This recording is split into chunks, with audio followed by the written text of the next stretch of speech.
Hello friends, ನಾನು ಈ ದಿನ ಈರುಳ್ಳಿ ರೈಸ್ ಮಾಡ್ತೀನಿ ಫ್ರೆಂಡ್ಸ್. ಸೂಪರಾಗಿರುತ್ತೆ ಫ್ರೆಂಡ್ಸ್. ಒಮ್ಮೆ ನೀವು ಮಾಡಿ ಟೇಸ್ಟ್ ನೋಡಿ, ತುಂಬ ಚೆನ್ನಾಗಿರುತ್ತೆ, ಎಲ್ಲರಿಗೂ ಸಹ ಇಷ್ಟ ಆಗುತ್ತೆ.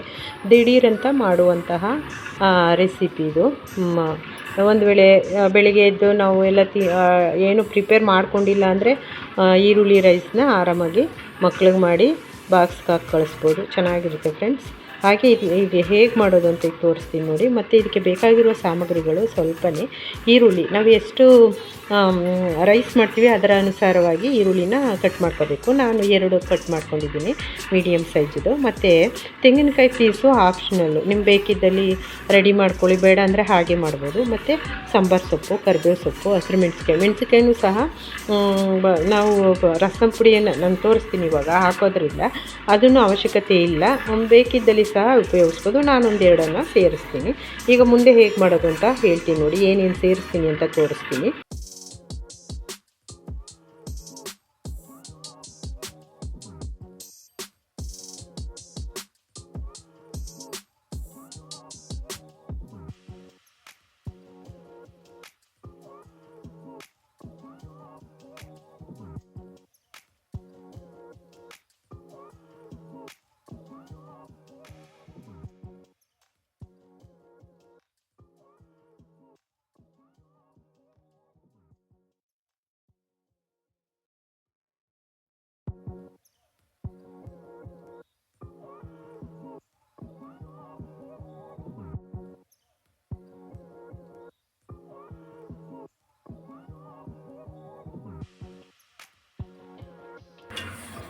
ಅದೇ ಬಾಣಲೆಗೆ ನಾನು ಒಂದು 2 ಸ್ಪೂನ್ ಎಣ್ಣೆ ಹಾಕ್ಕೊಂಡಿದ್ದೀನಿ.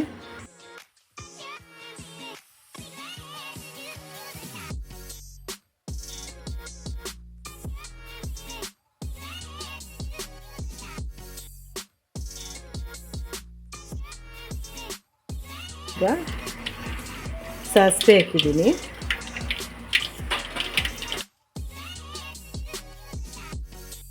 ಹಸಿರು ಮೆಣಸಿನ್ಕಾಯಿ ಹಾಕ್ತಾಯಿದ್ದೀನಿ. ಈರುಳ್ಳಿ ನೀವು ಎಷ್ಟು ಹಾಕ್ತೀರೋ ಅಷ್ಟು ಚೆನ್ನಾಗಿರುತ್ತೆ.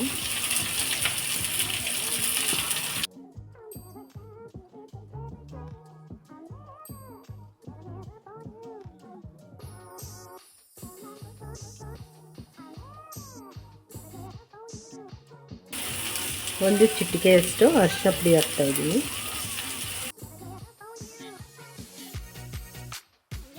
ಒಂದು ಸ್ಪೂನು ರಸಂ ಪುಡಿ ಹಾಕ್ತಾಯಿದ್ದೀನಿ.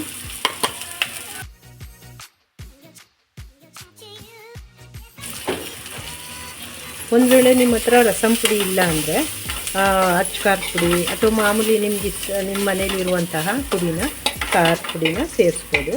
ಅದು ರಸಂ ಪುಡಿ ಸೇರಿಸ್ದ್ರೇ ಚೆನ್ನಾಗಾಗೋದು ಅದು.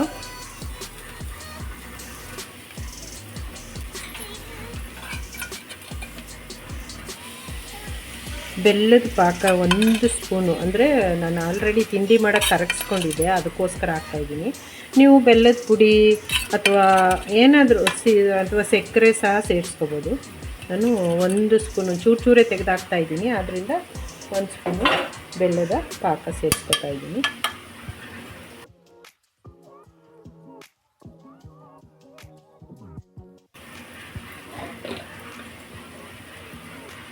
ಉಪ್ಪು, ರುಚಿಗೆ ತಕ್ಕಷ್ಟು ಉಪ್ಪು.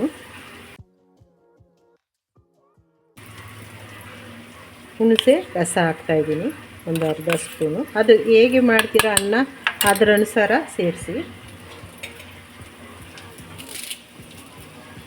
ಕರಿಬೇವು ಸೊಪ್ಪು ಹಾಕ್ತಾಯಿದ್ದೀನಿ.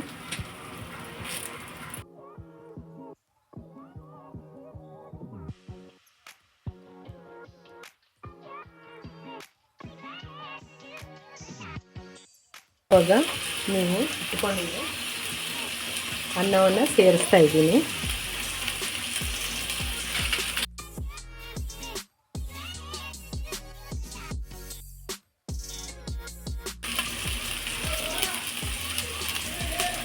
ಉಪ್ಪು ಕಡಿಮೆ ಅನ್ನಿತ್ತು, ಅದಕ್ಕೆ ಸ್ವಲ್ಪ ಮಿಕ್ಸ್ ಮಾಡಿಕೊಂಡೆ.